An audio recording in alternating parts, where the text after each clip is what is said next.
అందరికీ నమస్కారం. సత్యదర్శనానికి అందరికీ స్వాగతం, సుస్వాగతం.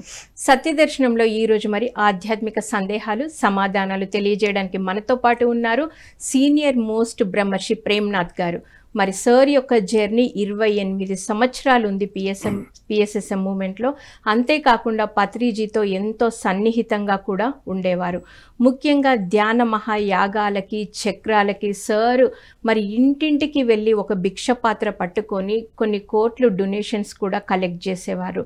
మరి ఇప్పుడు కర్ణాటకలో ధ్యాన ప్రచారం అంతగా లేని టైంలో సార్ తను ఇనిషియేట్ తీసుకొని ఎంతో అద్భుతంగా కర్ణాటకలో కూడా ధ్యాన ప్రచారం చేస్తున్నారు. ఇవే కాకుండా మరి లాక్డౌన్ టైంలో నైట్ 10 o'clock స్టార్ట్ చేస్తే ఎర్లీ మార్నింగ్ 2 వరకు కంటిన్యూస్గా ఆయన ఎంతో అద్భుతంగా సెషన్స్ ఇచ్చేవారు. మరి ఈరోజు 28 సంవత్సరాల ఆయన జర్నీ పిఎస్ఎస్ఎం మూమెంట్లో ఉంది. ముందుగా సార్ జర్నీ ఎలా ప్రారంభమైంది, పత్రిజీని ఆయన ఎప్పుడు ఎక్కడ ఎలా కలిశారు తెలుసుకొని మరి ఆధ్యాత్మిక సందేహాలు సమాధానాలు కూడా తెలుసుకుందాం. సార్ నమస్తే. సార్ చాలా హ్యాపీగా ఉంది మిమ్మల్ని ఇలా పిఎంసీలో చూడడము. సార్ మరి ఇంతమందికి మీరు ధ్యానం చెప్తున్నారు, ప్రచారం చేస్తున్నారు, శాకాహారం గురించి చెప్తున్నారు. మరి మొట్టమొదటగా మీ ఆధ్యాత్మిక ప్రయాణం ఎలా ప్రారంభమైంది? చిన్నతనం నుండి నాలో ఒక సర్చ్ ఉండేది. దివ్యశక్తి ఎక్కడ ఉంది, దీన్ని ఎలా వినియోగించుకోవాలి, కేవలం నా కోసం నేను జీవించకూడదు, నలుగురికి ఉపయోగపడాలని. చిన్నతనం నుంచి ఇంట్లో అందరు పూజలు చేసేవాళ్ళు. నేను కనీసం దేవుడిని కూడా మొక్కేవాడిని కాదు. ఎందుకు నాకు ఇష్టం లేదు, కానీ దేవుడు లేడని ఎప్పుడు చెప్పేవాడిని కాదు. నేను ఎవరికి అడిగేవాడిని కాదు ఈ ప్రశ్న, దైవశక్తి ఎక్కడుంది, ఎలా ఉపయోగించుకోవాలి. మా షాప్ పైన బ్రహ్మకుమారి వాళ్ళకు మేము రెంట్కి ఇచ్చాము. వాళ్ళు కూడా నన్ను ఆహ్వానించేవాళ్ళు, నేను వెళ్ళలేదు. మా ఇద్దరు తమ్ముళ్ళు ఎస్ఎస్వై మెడిటేషన్కి వెళ్ళారు, నేను వెళ్ళలేదు. నాకు మిత్రులు కస్టమర్స్ ఉండేవాళ్ళు, సివివి మెడిటేషన్, రామచంద్ర మెడిటేషన్, అలా రకరకాలు. కానీ ఎక్కడికి వెళ్ళాలనిపించలేదు. 1997 ఆగస్టు 2వ తేదీ శనివారం రాత్రి నేను షాప్లో బిజినెస్ చేస్తున్నా. 8 o'clock ఒక మహానుభావుడు పత్రిసారు కరపత్రం ఇచ్చాడు, ప్యాంప్లెట్, ఒక చిన్న బ్లాక్ అండ్ వైట్. అందులో సార్ పేరు అంతా చూస్తూనే నాకు అనిపించింది నా గురువు నన్ను వెతుక్కుంటూ నా దగ్గరకు వచ్చాడు. అంతవరకు ఎవరు పిలిచినా వెళ్ళని వాడిని. ఆ కరపత్రం చూసి నెక్స్ట్ డే ఆదివారం కరపత్రంలో సార్ ఫోటో చూసి సార్ ఫోటో చూశాను, ధ్యానం అనే పదం చూశాను. నెక్స్ట్ డే ఆదివారం 10 గంటలకు ప్రోగ్రాం, వాసవి కళ్యాణ మంటపం అని. ఆ ప్రోగ్రాంని నిర్వహించింది ఆదోనిలో ప్రముఖులు, రాయచోటి సుధాకర్ గారు, గౌరవ రామాంజనేయులు గారు, టీజీ పాండురంగ గారు అని ముగ్గురు. ఆ ప్రోగ్రాంకి వెళ్ళాను నేను. ఆ ప్రోగ్రాం ఎలా జరిగిందంటే వినేవాళ్ళు 30 మంది ఉన్నారు, అనుభవాలు పంచుకునే వాళ్ళు 40 మంది ఉన్నారు. కర్నూలు, ఎమ్మిగనూరు, గుంటకల్లు, ధర్మవరము, అనంతపూరు అంతమందిని తీసుకొచ్చాడు సారు. ఏమంటే 1994 నుంచి 1997 వరకు సారు 10 రోజులు 15 రోజులకు ఒకసారి ఆదోనికి వచ్చేవాడు. అప్పట్లో రమణమూర్తి అని ఒక స్కూల్ టీచరు, 2-3 కలిపితే వారికి 1 గంట ధ్యానం చేయించి జ్ఞానం బోధించి వెళ్ళేవాడు. ఆయనకు ఒక చిన్న ప్రోగ్రాం మా ఊళ్ళో ఏర్పాటు చేసుకోవడానికి 3 సంవత్సరాలు పట్టింది. అందులో ఒక ప్రత్యేకత ఏమంటే ఫ్రాన్స్ నుంచి ఫిలిప్స్ అనే ఒక ఆయన మాస్టర్ వచ్చాడు. ఆయన ఏం చెప్పాడంటే, నేను 40 దేశాలు తిరిగాను, అన్ని రకాల ధ్యాన పద్ధతులు నేను చేశాను, 9 నెలల నుండి నేను పత్రిసాడుతూ ఉన్నాను. ఇంత సులభమైన పద్ధతి, ఇంత అద్భుతమైన పద్ధతి ఏది లేదని నేను తెలుసుకున్నా. మీరు ఎక్కడ వెతకకండి, మీ సమయాన్ని వృధా చేయకండి అని చెప్పాడు.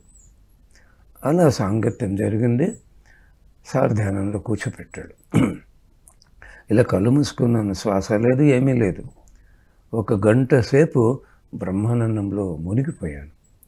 అప్పుడు నాకు అన్ని ఆన్సర్లు వచ్చాయి. దైవశక్తి బయట ఎక్కడ లేదు, ఆత్మలో దాగి ఉంది. దీన్ని అందించడం కన్నా గొప్ప సేవ లేదు. ఆ బ్రహ్మానందం అనుభవించేటప్పుడు నాకు ఎలా అనిపించిందంటే ఇంకేం వద్దులే, ఇలా ఉండిపోదామా అనిపించి జీవితకాలం నాకు ఈ ఆనందం కావాలి.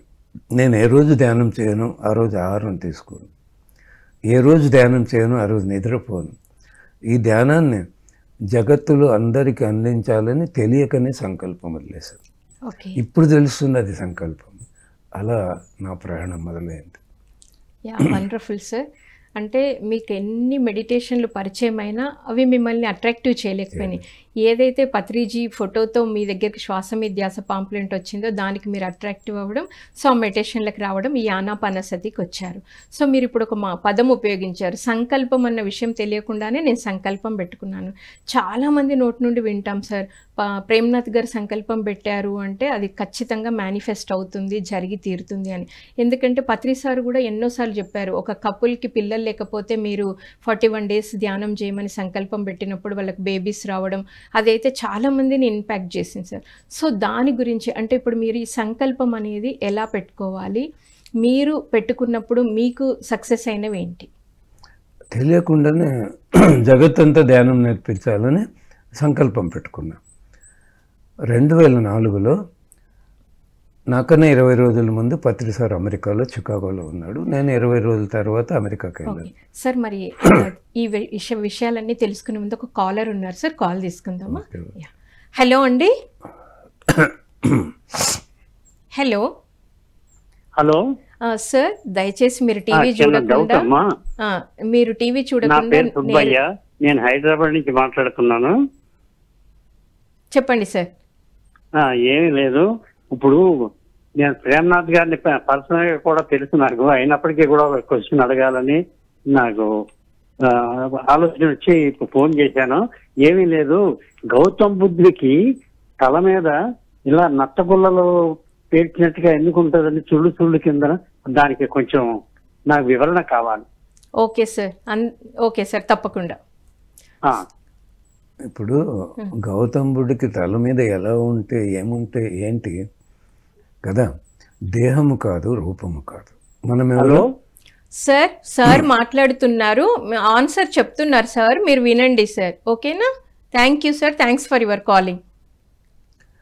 తల మీద ఏముంది ఎలా ఉంది కాదు, మనం శరీరం కాదు, మనం ఆత్మ. ఈ రూపం శాశ్వతం కాదు, ఆత్మస్వరూపం శాశ్వతం. ఒక మహానుభావుడు రూపంగా ఎలా ఉన్నాడు కాదు, ఆయన జ్ఞానం మనకు ముఖ్యం. అంటే అటువంటి ప్రశ్నలతో మనకు అవసరమే లేదు. ఎస్, ఓకే సార్, తప్పకుండా. సో సార్, ఇప్పుడు మనం ఇందాక సంకల్పాల గురించి మాట్లాడుకుంటున్నాం. చికాగోలో పత్రిజీ ఉంటే మీరు అక్కడికి వెళ్ళారు, దాని తర్వాత నేను డెట్రాయిట్లో ఉన్నా. ఓకే. డెట్రాయిట్లో ఉంటే అక్కడ నాగరాజు నాకు మాస్టరు ఉన్నాడు. ఆ మాస్టర్ని నేను ఫోన్ చేసి మాట్లాడాను. నేను 4-5 సార్లు ఫోన్ చేసినా ఆయన పెద్దగా ప్రతిస్పందించలేదు. ఆయన చికాగోకి వెళ్ళాడంటే పత్రి సార్ని కలవడానికి. వెళ్ళినప్పుడు సార్ ప్రేమ్నాథ్ సార్ అంటే నాకు 4-5 సార్లు ఫోన్ చేశారంటే నువ్వు కలిసావా లేదా, తిట్టేశాడంట. ఏం చేస్తున్నాను, వెళ్ళి ముందు ఆయన కలవు అని. ఆయన నన్ను కలుసుకున్నాడు. ఆయన సహాయంతో మేము the pyramid spiritual society of Detroit అని రిజిస్టర్ చేశాం. సార్ని ఆహ్వానించాం. శనివారం మధ్యాహ్నం, ఆదివారం మధ్యాహ్నం 2 క్లాసులు. సారు వచ్చి చాలా సంతోషపడ్డాడు. ప్రేమ్నాథ్ మొదటి జెండా మనం అమెరికాలో నాటామయ్యా అన్నాడు. శనివారం మధ్యాహ్నం మొదటి సెషన్, ఒక 30 మంది దాకా ఉన్నారు. నేను అలా కూర్చున్నా. సార్ ఉండి ప్రేమ్నాథ్ ఇలారా మాట్లాడని మైక్ ఇచ్చాడు. నాకు ఇంగ్లీష్ రాదు, నేను ఎప్పుడు మాట్లాడలేదు. అక్కడ ఇంగ్లీషే మాట్లాడాలి. ఈయన ఎందుకు పిలిచాడు, ఎందుకు మైక్ ఇచ్చాడని మైక్ అలా తీసుకున్నా, నోరుప్పాను. అరగంట ఏకధాటిగా ఇంగ్లీష్ వచ్చాను. అది ఒక మిరాకిల్. నాకు అప్పుడు అర్థం కాలే. నేను ఇప్పుడు నాకు అవగాహన వస్తుంది. అప్పుడు ఊరికే మాట్లాడేశాను. నేను పెట్టుకున్న సంకల్పానికి నా ఆత్మలో ఉన్న ఇంగ్లీష్ జ్ఞానం బయటకు వచ్చింది. తెలియని భాష కదా, రాయవచ్చు, చదవచ్చు. మాట్లాడాలంటే ప్రాక్టీస్ కావాలి.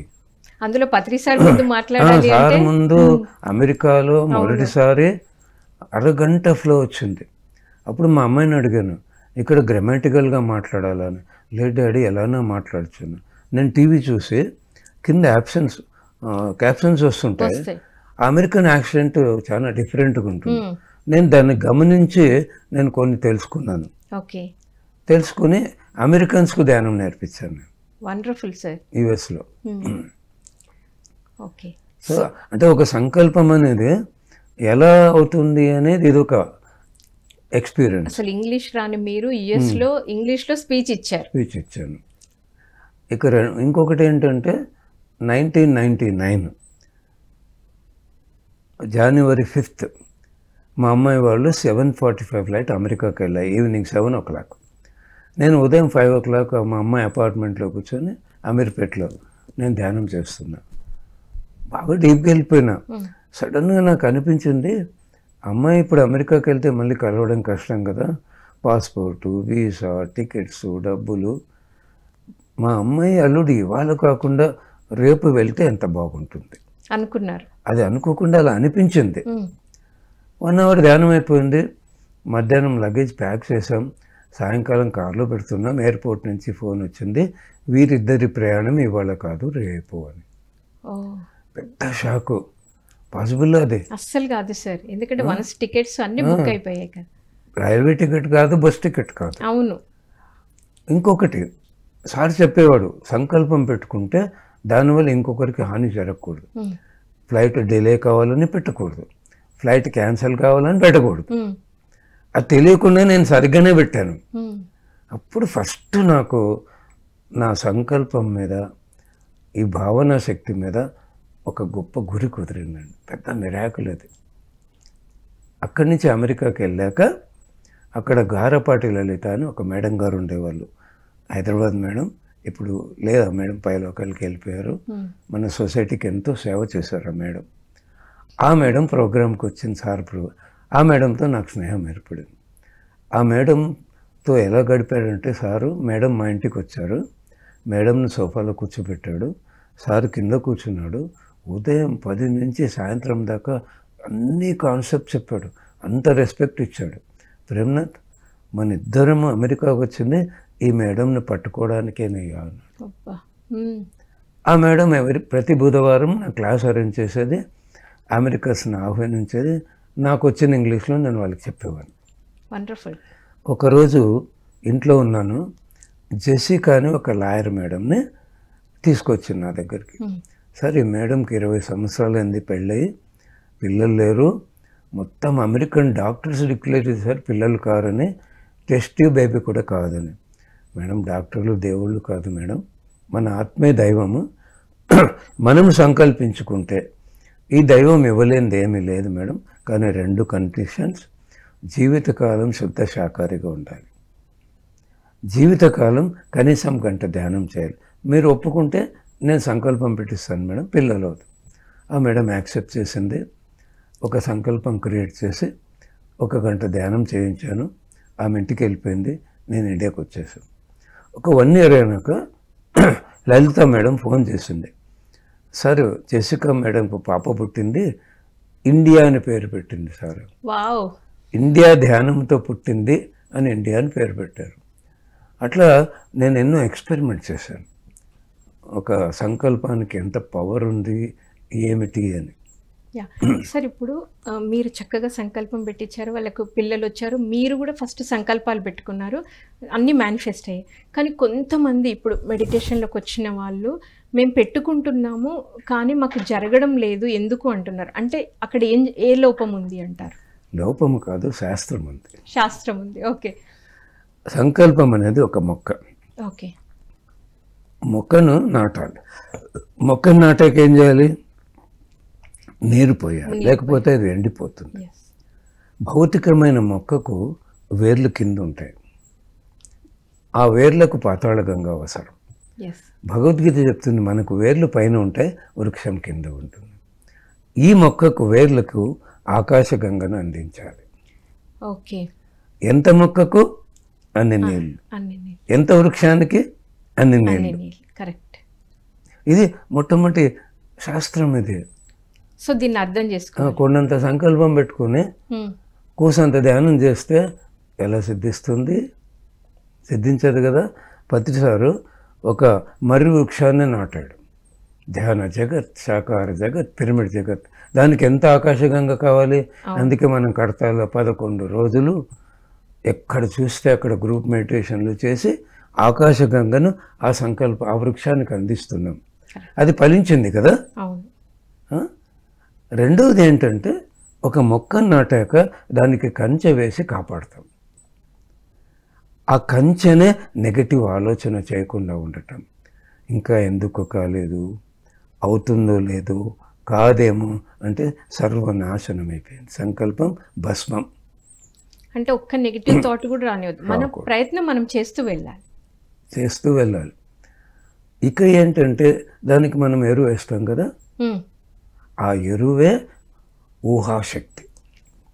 ఇమాజినేషన్. సంకల్పం ఒకేసారి పెట్టుకోవాలి, అది మంత్రం కాదు. ప్రతిరోజు పెట్టుకోకూడదు. మొక్క ఒకసారి నాటాం, మళ్ళీ తీసి నాటడం ఏంటి? లేదు కదా. ఈ ఊహాశక్తి ఎలా మనం ఏదైతే అనుకున్నామో అది పొందినట్లు, సెలబ్రేషన్ చేసుకుంటున్నట్లు, అందరూ కంగ్రాచులేషన్ చేస్తున్నట్లు ఫీలింగ్ అండ్ ఎమోషన్స్. ఒకరు స్టేట్ ర్యాంక్ రావాలని ఒక అబ్బాయి సంకల్పం పెట్టాడు. వస్తే ఎలా ఉంటుంది ఆ హ్యాపీనెస్? ఆ ఫీలింగ్ అండ్ ఎమోషన్స్తో ప్రతిరోజు ఊహించుకోవచ్చు ఒకసారి. అప్పుడు అది సిద్ధిస్తుంది. అంతేకాదు మనసు ఖాళీగా ఉండాలి, శక్తితో నిండి ఉండాలి. ఆ సంకల్పం పెట్టుకోవడానికి సరైన జ్ఞానం ఉండాలి. ఒక తెల్ల పేపర్ మీద ఏది కావాలో అది రాసుకోవచ్చు, ఏ పెయింటింగ్ కావాలో అది వేసుకోవచ్చు. అలాగే ఇది ఖాళీగా ఉన్నప్పుడు మాత్రమే సంకల్పం సిద్ధిస్తుంది. దానికి తగినంత శక్తి లేకుంటే కూడా సిద్ధించదు.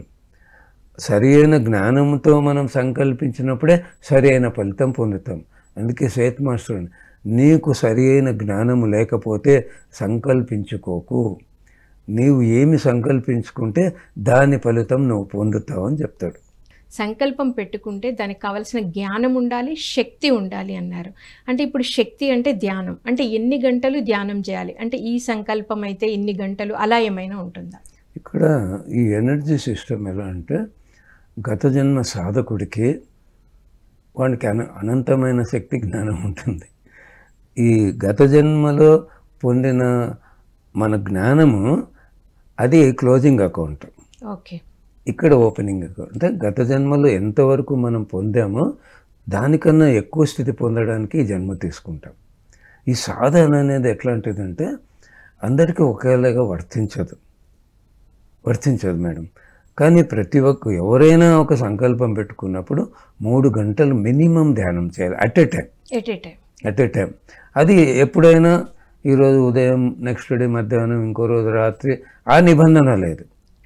స్థలము, సమయము నిబంధన లేదు. కానీ ఒకటేసారి ధ్యానం చేయడం వల్ల ఏమవుతుందంటే అంతరంగంలో బాగా ప్రవేశిస్తాం.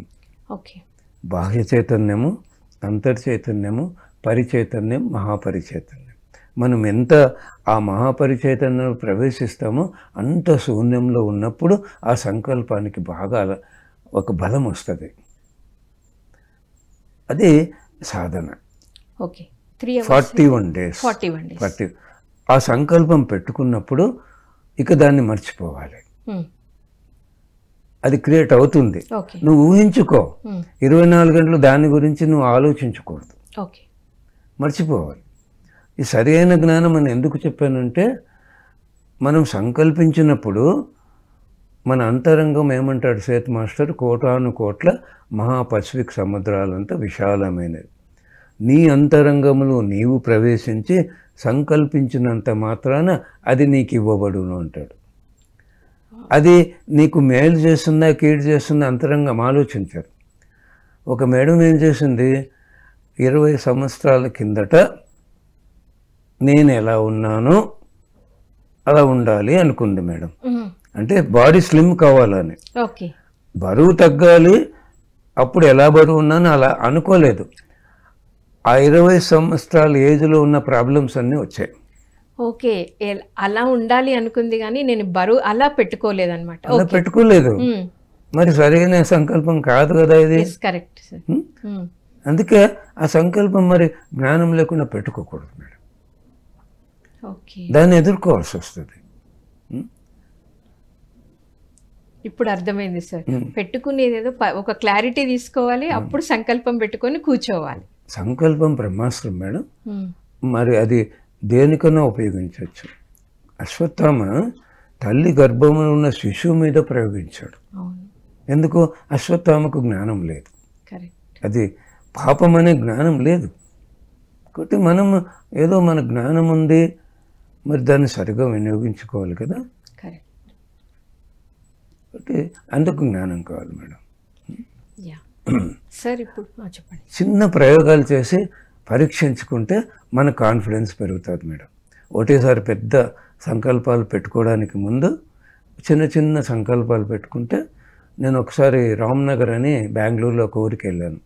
అది బెంగళూరు మైసూరు మధ్యలో ఉంటుంది. అక్కడ ఒక సునీత అని ఒక మేడం గారు ఉన్నారు. వాళ్ళ ఇల్లు షాపు కలిసి ఉంటాయి. ఇంట్లోని షాపులోకి వెళ్ళి భర్తకు సహాయం చేస్తే అది బిజినెస్ ఎక్కువ ఉంటాయి. ఆమె నాకు ఉదయం 10 నుంచి 4 వరకు ఒక వర్క్షాప్ అరేంజ్ చేసింది. 4 గంటలకు వర్క్షాప్ ముగిసింది. సార్ మా ఇంటికి రండి అంటే అలా ఒక్కొక్క ఇంటికి వెళ్తే ఒక ఇంట్లో కూర్చున్నాం. 7:30 అయింది సాయంకాలం. భర్త ఫోన్ చేశాడు, 4 గంటలు క్లాస్ అయిపోతే నువ్వు 7:30 వరకు ఏం చేస్తున్నావు, ఇక మీదట నువ్వు బయటికి వెళ్ళకు, ప్రచారం చేయకని బాగా తిట్టేశాడు. సార్ మా ఆయన ఇలా తిట్టాడు సార్. అయితే ఒక సంకల్పం పెట్టుకోండి మేడం, ఇలా కళ్ళు మూసుకున్నాను, నేను ఇంటికి వెళ్ళాక నా భర్త ప్రేమతో పలకరించాలని సంకల్పం. ఇంతే మేడం. సంకల్పం అంటే ఏం కావాలో అది అనుకోవడం, ఇది మంత్రం కాదు కదా. 1 గంట ధ్యానం చేసింది 8:30 వరకు. ధ్యానం చేసినాక మనసు ఎంటీగా ఉంటుంది మేడం, ఇంకేమీ ఆలోచన ఉండదు. ఇంటికి వెళ్ళేదాకా ఎంటీగా వెళ్ళింది. ఇద్దరు అలా కూర్చున్నాం. భర్త షాప్లో నుంచి వచ్చాడు, ఏమనుకోకు నాకు కొద్దిగా కడుపులో ప్రాబ్లం ఉంది అందుకే తిట్టాను అని. నేను ఇలా చెప్పించకుంటే ఇంటికి వెళ్ళే లోపల 100 సార్లు అనుకునేది, మా ఆయన పంపడు, నా ప్రచారం ఆగిపోతుంది, ఏం తిడతాడో అని. ప్రతి ఆలోచన కూడా క్రియేషనే కదా. మనం జీవితంలో ఎన్ని ఆలోచనలు చేయరానివి చేసి చేయరాని ఫలితం పొందుతున్నాం కదా. ఇలా పరీక్షించుకున్నప్పుడు నిజమే కదా, నేను నాకు కావాల్సిందే ఎప్పుడు వద్దనుకున్నదే ఆలోచిస్తుంటాను. మీరు గమనించండి ఎలా మాట్లాడుతుంటాం. ఆలోచన బ్రహ్మాస్త్రం, మాట రామబాణం. రెండిటిని వదిలితే దాని పవర్ ఎక్కువ ఉంటుంది. నా కోడలు మారదు కాక మారదు, మారదు కాక మారదు అని ఆలోచన, అదే మాట. మరి ఏ జన్మ కర్మనో ఇలాంటి కోడలు దక్కింది. కర్మ అని మాట్లాడుతున్నావు కానీ నువ్వు ఒప్పుకోవటం లేదే. నేను గత జన్మలో చేసిన కర్మ వల్లనే నా కోడలు ఈ దుఃఖాన్ని అందిస్తోంది, నా కర్మ పోగొడుతుందని జ్ఞానం ఉంటే ఆ కోడలు అన్నింది మర్చిపోతాం, ఆ కోడలు ఇంకా మారదని అనుకోము. ఎనర్జీ ఇస్తున్నాం మేడం. రిపీటెడ్గా ఏది ఆలోచిస్తామో, రిపీటెడ్గా ఏది మాట్లాడుతున్నామో దానికి అనుకోకుండా నా శక్తి ఇచ్చి సృష్టించుకుంటున్నాం. సార్ చాలా చక్కగా చెప్తున్నారు సార్. మిగతా విషయాలు మాట్లాడుకునే ముందు ఒక కాలర్ ఉన్నారు, కాల్ తీసుకుందాం. హలో అండి. హలో నమస్తే సార్, మీ పేరు ఎక్కడి నుంచి మాట్లాడుతున్నారు? మేడం సార్ నమస్తే, మీ పేరు ఎక్కడి నుంచి మాట్లాడుతున్నారు? మేడం నా పేరు వేణుగోపాల్, కాణిపాకం మేడం. సార్ చెప్పండి. సార్ ప్రేమ్నాథ్ సార్ ఉన్నారు, మీకు ఏదైనా అవసరమయ్యే సమస్య ఉన్నా, డౌట్ ఉన్నా అడగండి సార్. అడగతాం మేడం. సార్ చెప్పండి, సార్ వింటున్నారు, మీరు చెప్పండి. మేడం సంకల్పం పెట్టుకుంటాం కదా, సంకల్పం పెట్టుకున్న తర్వాత అఫర్మేషన్ చెప్పుకోవాలా మేడం? సార్ ఏంటి సంకల్పం పెట్టుకున్న తర్వాత అఫర్మేషన్స్ ఏమన్నా చెప్పుకోవాలా? మేనిఫెస్టేషన్ సార్ ఇందాకే చెప్పారు, ఇమాజినేషన్ చేసుకోమన్నారు, అంటే ఊహించుకోమన్నారు. ఓకే సార్, ఆయన ఏం అడుగుతున్నారంటే అఫర్మేషన్స్ కూడా ఏమన్నా చెప్పుకోవచ్చా సంకల్పం పెట్టుకున్న తర్వాత? సంకల్పమే అఫర్మేషన్, మరి ఇంకా అఫర్మేషన్ కదా. అవును, సంకల్పమే అఫర్మేషన్, మరి దానికి అఫర్మేషన్లు ఏం లేవు అట్లాంటిది. సో ఇంతకు ముందు కూడా సార్ క్లియర్గా ఎక్స్ప్లెయిన్ చేశారండి. మీకు ఏది కావాలో అది కరెక్ట్గా అనుకొని 41 days 3 hours మెడిటేషన్ చేస్తూ ఒక్కసారి సంకల్పం పెట్టుకొని వదిలేయాలి. మీరు ఇమాజినేషన్ అంటే ఊహించుకోమని చెప్తున్నారు సార్. అది ఎప్పుడవుతుంది అని ఖచ్చితంగా అవుతుంది, కానీ ఎప్పుడవుతుంది అని ఎదురు చూడకుండా ప్రకృతికి వదిలేయమన్నారు సార్. సో మీరు దీన్ని స్టార్ట్ చేయొచ్చు. Thank you sir, thanks for your calling. Sir మరి ఇప్పుడు మనము ఫ్యామిలీ సమస్యలకి సంకల్పము అంతా మీరు చెప్పారు. ముఖ్యంగా ఇప్పుడు యూత్ సార్, చాలామంది కూడా మనకి యూత్ ఇప్పుడు ధ్యానంలోకి వచ్చిన్నారు, పైమా వచ్చింది, అన్నీ వచ్చాయి. వాళ్ళు కూడా రకరకాలుగా సమస్యలు అంటే ఒక ఎడ్యుకేషన్ పరంగా అవనివ్వండి ఇలా ఉంటాయి. సో వాటికి కూడా వాళ్ళు ఎలా సంకల్పం, ఇప్పుడు వాళ్ళు ఒకటి అచీవ్ అవ్వాలనుకుంటారు, అలాంటప్పుడు వాళ్ళు ఎలాంటి నిర్ణయం తీసుకోవచ్చు, ఎలా సంకల్పం? ఇక్కడ యూత్ ఉన్నారు కదా మేడం, ఈ ధ్యానంలో వచ్చినాక ఒక జోష్ ఉంటుంది. భౌతిక జీవితమే వద్దు, చదువు వద్దు అనే జోష్ ఉంటుంది. నాకు కూడా ఉండే, నేను ధ్యానం మొదలు పెట్టినప్పుడు. అది సహజం. సో మీరు కూడా నాకు ఈ ఫ్యామిలీ వద్దు, మొత్తం ఈ వైపు వెళ్దామని. ఫ్యామిలీ వద్దని కాదు, వ్యాపారం వద్దు. వ్యాపారం వద్దని. వ్యాపారం కోసమే నేను, నా లక్ష్యం ఉండేది. ఓకే, ఈ వ్యాపారం వద్దు, నాకు ఇదే చాలు జీవితం అనే ఆ జోష్ ఉంటుంది మేడం. ఇక్కడ మనము సంఘంలో ఉన్నాము, మన అచీవ్మెంట్స్ మనకు కూడా, ఇప్పుడు చదువుకున్న పిల్లవాడు ఉన్నాడు, ఆ చదువులో ఉన్నతమైన స్థానం పొందితే హ్యాపీనా కాదా? 100% హ్యాపీ. మరి విన్నవాళ్ళు, ఇప్పుడు ధ్యానం చెప్పడానికి వెళ్ళాడు యువకుడు, స్టూడెంట్, నువ్వు నీ చదువులో రిజల్ట్ చెప్పు బాబు అన్నాడు. లేదు సార్ నేను ఫెయిల్ అయినాను అంటే వాళ్ళు వింటారా? లేదు సార్, వినరు కదా. అవును. భౌతిక జీవితంలో కూడా మన ఫలితము మనకు ఆనందం ఇవ్వటమే కాక ధ్యాన ప్రచారం కూడా ఉపయోగపడుతుంది. ఇంకొక విషయం, మన ఫిజికల్ అచీవ్మెంట్స్ అతి సులభంగా అతి వేగంగా నెరవేరడానికి స్పిరిచువల్ లైఫ్. ఓకే, ఒక చదువు ఉంది మేడం, ఆ చదువును అతి సులభంగా సాధించుకోవడానికి మనకు మెడిటేషన్ ఉపయోగపడుతుంది. అవును, దీన్ని మనం ఆ ఫార్ములా ఇదే ఉపయోగించుకొని సమయాన్ని ఇక్కడ ఇంకొక విషయం ఉంది, రెండు ఉన్నాయి. సమయం కూడా చాలా విలువైనది.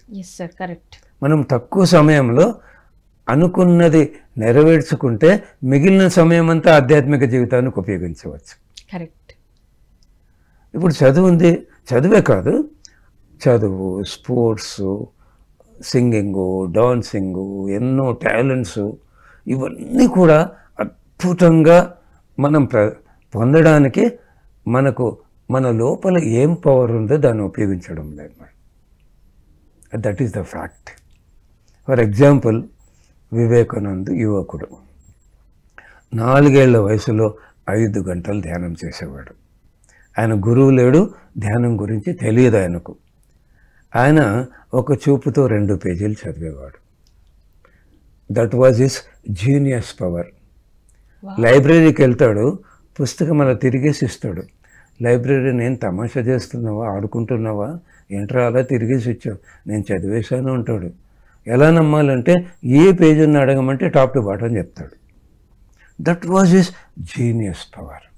ఒక్కసారి చదివితే మర్చిపోయేవాడు కాదు. That was his memory power, ఏకసంతగ్రాహి. ఫస్ట్ స్టాండర్డ్ చదివేటప్పుడు పోస్ట్ గ్రాడ్యుయేషన్ బుక్స్ అండర్స్టాండ్ అయ్యేవి. That was his understanding intelligence power, will power. అమెరికన్ని ట్రైన్ల నుంచి ఎత్తి పడేస్తాడు. ఇప్పుడు స్టూడెంట్స్కి భయము, టెన్షన్, ఎగ్జామ్స్ అంటే ఎక్కడుంది విల్ పవర్? ఇక జరగబోయేది తెలుసుకునే 6th సెన్స్ పవర్. ఆయన చికాగోకి వెళ్తాడు, ఒక యువకుడు కలుస్తాడు. మీరే నా గురువు అంటాడు. లేదు, భవిష్యత్తులో నీకు ఎవరు వెండి కప్పిస్తాడో ఆయన నీ గురువు అంటాడు. 15 సంవత్సరాల తర్వాత యోగానంద పరమహంస అమెరికాకి వెళ్ళి తిరిగి వచ్చి మరీ వెళ్తూ అనేకమైన బహుమానాలు దాంట్లో ఒక వెండి కప్పు తీసుకెళ్తాడు. ఈ కప్పు ఆ యువకుడికి ఇస్తాడు. ఆ యువకుడు అంటాడు, మీరే నా గురువు. ఎలా చెప్తున్నావు అంటే, 15 సంవత్సరాల కిందట వివేకానంద స్వామి చెప్పాడు, భవిష్యత్తులో ఎవరు వెండి కప్పు ఇస్తారో ఆయనే నీ గురువు అంటాడు. అంటే 15 సంవత్సరాల తర్వాత జరగబోయేది తెలుసుకోగలిగితే రేపు క్వశ్చన్ పేపర్లో ఏమొస్తుంది తెలుసుకోలేమా? కరెక్ట్. 6th సెన్స్ పవర్ అనేది భవిష్యత్తు గురించి మనకు తెలిపేది. ఆయన జీవించింది 39 సంవత్సరాలే. కదా. Mind power, thought power, soul పవర్ని ఉపయోగించుకొని గొప్ప మహానుభావుడయ్యాడు. Memory power, intelligence power, will power, genius power, sixth sense power, mind power, thought power, soul power ఉన్నాయని పేరెంట్స్ గుర్తుందా? స్టూడెంట్స్ గుర్తుందా? టీచర్స్ గుర్తుందా? లేదు కదా. ఇవన్నీ అద్భుతంగా ఉపయోగించుకున్న టెక్నికే meditation. Wow, wonderful. So achievements will become very easy. ఇంకొక గొప్ప శక్తి ఉంది మేడం, అది తెలియదు. మన లాకర్లో ఏముందో తెలిస్తే కదా మేడం ఉపయోగించుకునేది. Intelligence power is equal to candle brightness, conscious power is equal to sun brightness. Intelligence power కొవ్వొత్తంత వెలుగునిస్తే చైతన్య శక్తి సూర్యుడు ఎంత వెలుగునిస్తుంది. ఈ కాన్షియస్ పవర్, ఈ చైతన్య శక్తిని ఎవరు ఉపయోగించుకున్నారు? వివేకానంద, రమణ మహర్షి, గౌతమ బుద్ధ, జీసస్, అబ్దుల్ కలాం, నరేంద్ర మోడీ, ఆదిత్యనాథ్. వీళ్ళు చిన్నతనం నుంచి అనంతమైన సాధన చేశారు. ఆ సాధన చేశారు, ఆ చైతన్య శక్తి అదే ఉపయోగపడింది. మరి అచీవ్మెంట్ చాలా తక్కువ సమయంలో సాధించినప్పుడు ఆ సమయాన్ని ఆధ్యాత్మిక సేవకు ఉపయోగించవచ్చు కదా. కరెక్ట్. యువకులు ఏం చేస్తున్నారు? చదువుకోరు, ఈ పవర్స్ను ఉపయోగించి ఎక్స్పెరిమెంట్ చేయరు, సమయం అంతా ధ్యాన ప్రచారానికి, ధ్యానానికి ఉపయోగించి ఇక్కడ ఫలితం శూన్యమవుతుంది. సారేమన్నాడు? 2 గుర్రాల మీద నిల్చుని స్వారీ చేసేవాడే పిరమిడ్ మాస్టర్. ఒక గుర్రము భౌతిక జీవితము, ఒక గుర్రం ఆధ్యాత్మిక జీవితం. ఒక గుర్రం వెనక ముందైనా కింద పడిపోతావు.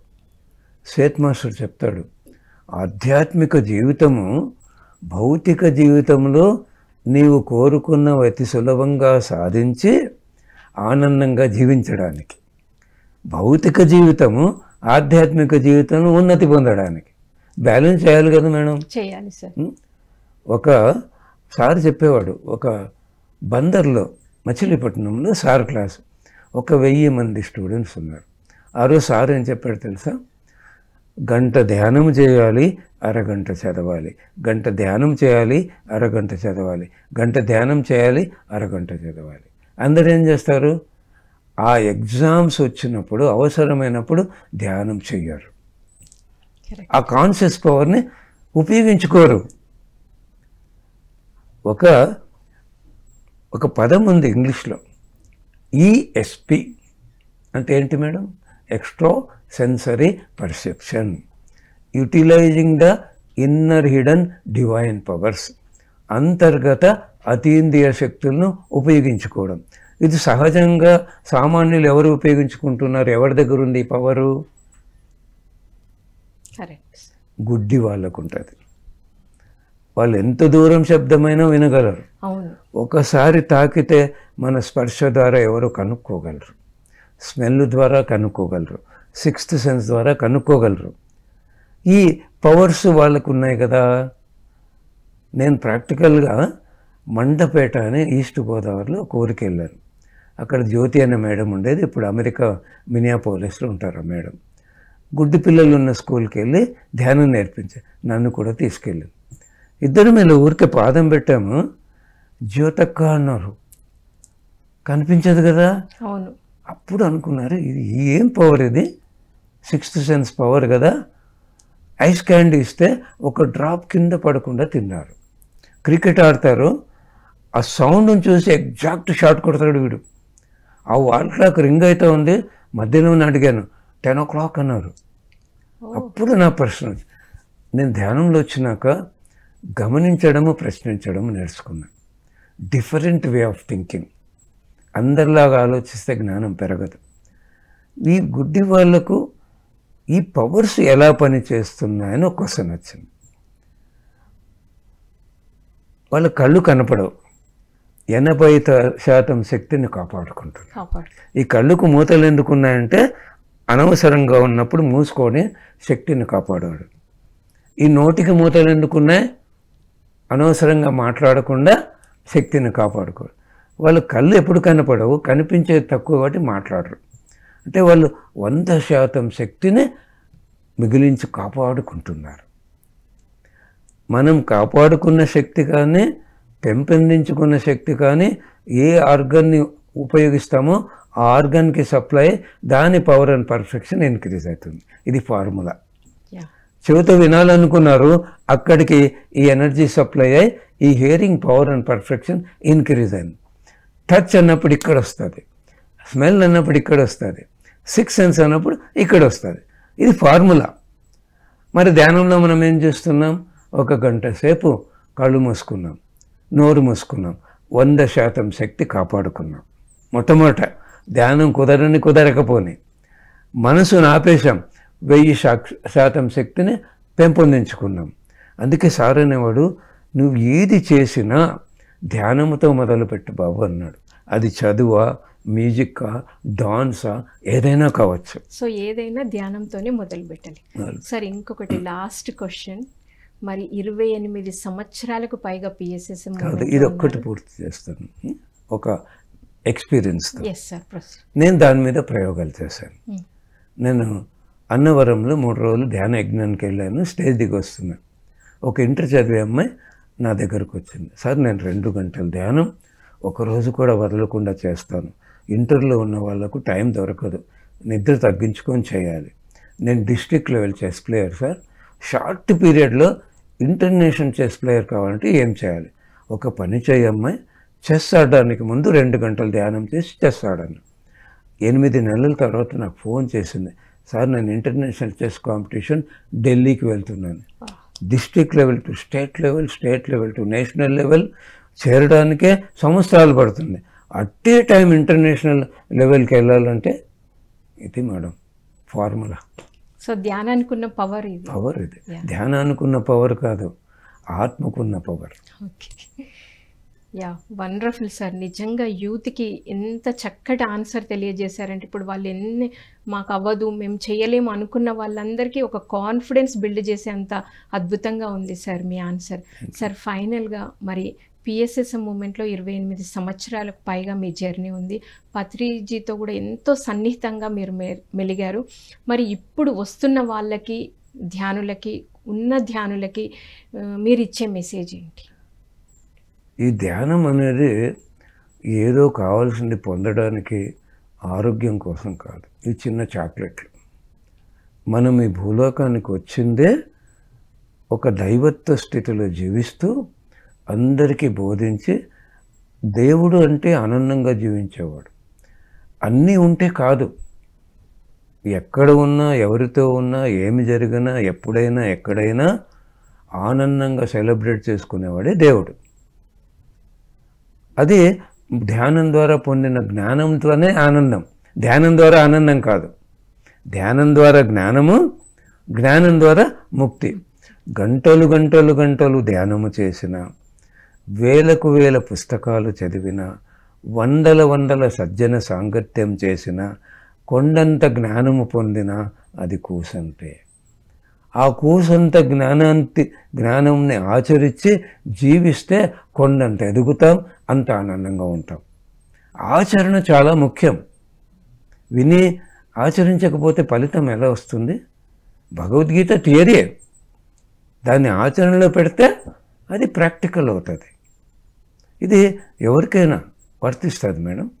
నేను ఇన్ని గంటలు ధ్యానం చేశాను, ఇన్ని సంవత్సరాలు ధ్యానం చేశాను అంటే నువ్వు చేసావు, పొందావు జ్ఞానం, రావణాసుడిలాగా జీవించావు. రావణాసుడు బ్రహ్మజ్ఞానే, శివుణ్ణే లెక్క పెట్టలేదు. అజ్ఞానంతో, బుద్ధి లేని తనంతో జీవించాడు. సాధన రాముడి కన్నా ఎక్కువ సాధన చేశాడు. కాబట్టి ఇది తెలుసుకోవాలి.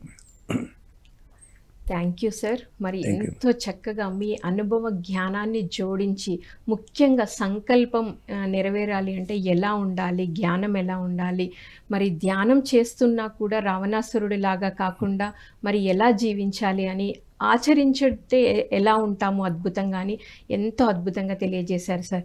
Thank you so much. Thank you sir. నాకు ఈ మహద్భాగ్యాన్ని ఇచ్చారు. ఎందుకంటే నేను భౌతికంగా ఇంటింటికి ఊరు తిరగాలంటే నా జీవితం, నా జన్మ సరిపోదు. ఈ పిఎంసి ద్వారా ప్రపంచంలో ప్రతి ఇంట్లో ఉన్న అందరికీ అందుతుంది. ఇది మహద్భాగ్యం నాకు. మీలాంటి మహానుభావులు పిఎంసికి రావడం కూడా పిఎంసి అదృష్టమే sir. Thank you. Thank you madam. Thank you. So viewers, మరి విన్నారు కదా, 28 సంవత్సరాలు ఎంతో అనుభవాన్ని పొంది, అంటే ప్రతిదీ ఒక ఎక్స్పెరిమెంట్ చేస్తూ, ఒక డిఫరెంట్ వేలో థింక్ చేస్తూ, ఇది జరుగుతుంది అంటే ఎందుకు జరుగుతుంది, దాని వెనుక ఉన్న సైన్స్ ఏంటి అని రీసెర్చ్ చేసి పత్రిజీ సాంగత్యంలో ఎంతో నేర్చుకొని ఆ అనుభవ జ్ఞానాన్ని ఈరోజు మనకు 1 గంట సార్ చెప్పారు. ఈ గంట అనేది చాలా తక్కువ టైము. మరి మనకున్న ఈ ప్రోగ్రామ్కి 1 అవరే కాబట్టి ఈ ఉన్న టైంలో సార్ నుండి ఎంతో అద్భుతమైన జ్ఞానాన్ని మనం తీసుకున్నాము. మళ్ళీ కుదిరినప్పుడు కూడా చక్కగా ప్రేమ్నాథ్ సార్ ద్వారా మరింత జ్ఞానాన్ని మనం తెలుసుకునే ప్రయత్నం తప్పకుండా చేద్దాం. మరి రేపు సత్యదర్శనంలో మరొక మాస్టర్తో మళ్ళీ కలుద్దాం. Thank you so much.